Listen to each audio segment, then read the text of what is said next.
Zee 24 तास एक पाऊल पुढे। मागच्या भागात आपण जाणून घेतलं अपयशाची कारण कशी शोधायची ते। या भागात एक्सपर्ट कडून जाणून घेऊया अपयशातून यश कसं शोधायचं ते।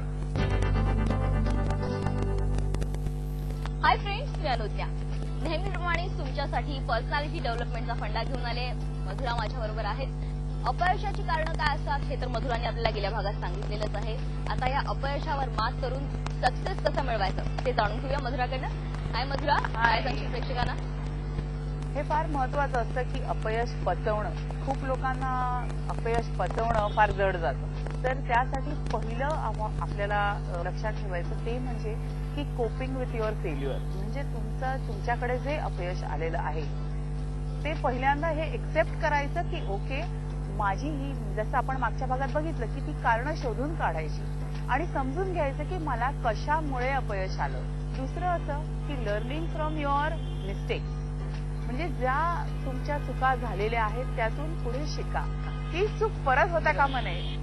तिसरं असं आहे की तुमची जी मनोधारणा असते ती कायम पॉझिटिव्ह ठेवली पाहिजे की एकदा आपलं अपयश आलं म्हणजे आता मी काहीच आयुष्यात करू शकत नाही किंवा मी काही करायला आता ओके, आता मी झालं, संपलं, आता माझे सगळे मार्ग बंद झाले वगैरे असं होत नसतं। इट इज, आपण नेहमी एक गोष्ट लक्षात ठेवली पाहिजे की अपयश ही यशाची पहिली पायरी असते। सगळ्यात शेवटचं आणि चौथं म्हणजे की take motivation from your failure.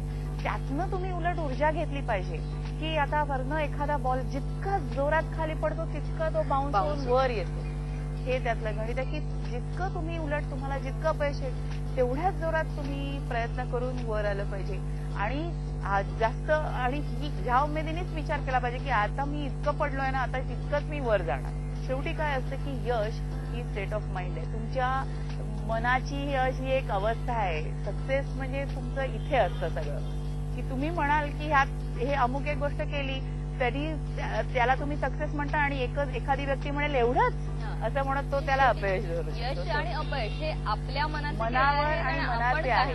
आपण कशाला यश मानतो आणि कशाला अपयश मानतो हे आपल्यावर अवलंबून। हे असं असतं की अपयश हे जर आपण आपल्या डोक्यात ठेवलं तर थोड्या वेळाने ते आपल्यावर हावी व्हायला लागतं। तर आपण त्याला कधी आपल्यावर हावी होऊ द्यायचं नाही आणि आपण हे बघायचं की आपण त्याला इनफॅक्ट कधी ते अनलोड करून टाकायचं की ठीक आहे, ते विचार, ते सगळं, ते जे काय तो माइंड, ते त्या अपयशाबरोबर जे काय आपल्या आतमध्ये आलेलं असतं ते सगळं तिथल्या तिथे ओतून टाकायचं आणि दुसरा नवीन दिवस